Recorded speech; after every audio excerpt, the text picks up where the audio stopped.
Wentz is back. Wentz looking. Wentz looping it for the end zone. Caught! Touchdown, Hurts! Flacco rolls to the right, throws to West, and he's in for the touchdown.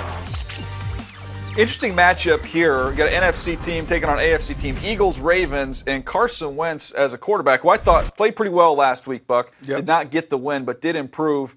But the turnovers have been an issue, 2 more in this game, going up against a Ravens defense, and a secondary in particular that's played pretty well this year. Yeah, they have played pretty well.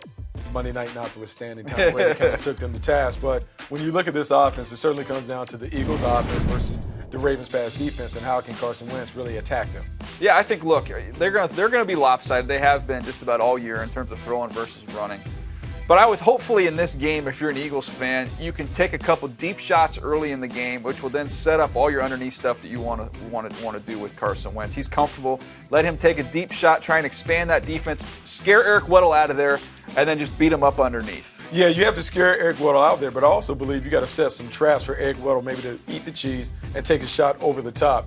The Eagles have had a problem because they don't have necessarily the weapons on the outside to consistently make big plays. Maybe this can be a game where one of their outside receivers can step up and make some plays. All right, give me your matchup to watch in this game, Buck. We're going to say kind of like the same matchup, Carson Wentz versus Terrell Suggs. For Carson Wentz, it's about finding a way to generate a rhythm. We have seen him have good games early. And even as you alluded to the last game that he played, he showed some flashes. But when you talk about a lower passer rating since week 6 at 72.2 and not being able to necessarily take care of the ball, he has to make sure that he is able to avoid Terrell Suggs coming around the edge and getting a big hit on him that can lead to another fumble. All right, and when I look for an X factor in this game, I'm going to go to the Ravens' defensive line, just their entire defensive front.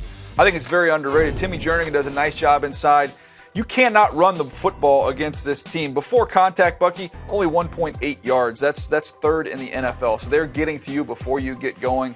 And like I've said at the beginning, this is not an Eagles team that is a very effective running football team. So they could completely eliminate that aspect of the game and make things very difficult on Philadelphia. It is going to be very difficult, and you don't want to necessarily play the Ravens when you have a one-dimensional approach, particularly when you have a young quarterback like Carson Wentz who's still trying to find his way. Because of those factors, I'm willing to go with the Baltimore Ravens. I think they set the terms of this game. They're able to control it. And even though Carson Wentz may throw for 1 billion yards, I don't think they scored enough points. I'm going to go with the Ravens. Yeah, I like the Ravens as well in this game. Look, the Eagles, some positive, encouraging signs last week. But again, just need to eliminate those turnovers, especially get down there in the red zone. If they can do that, they have a shot. But I do like the Baltimore Ravens, like you do, Bucky, to sneak out a game here, a very close, physical game between the Eagles and the Ravens.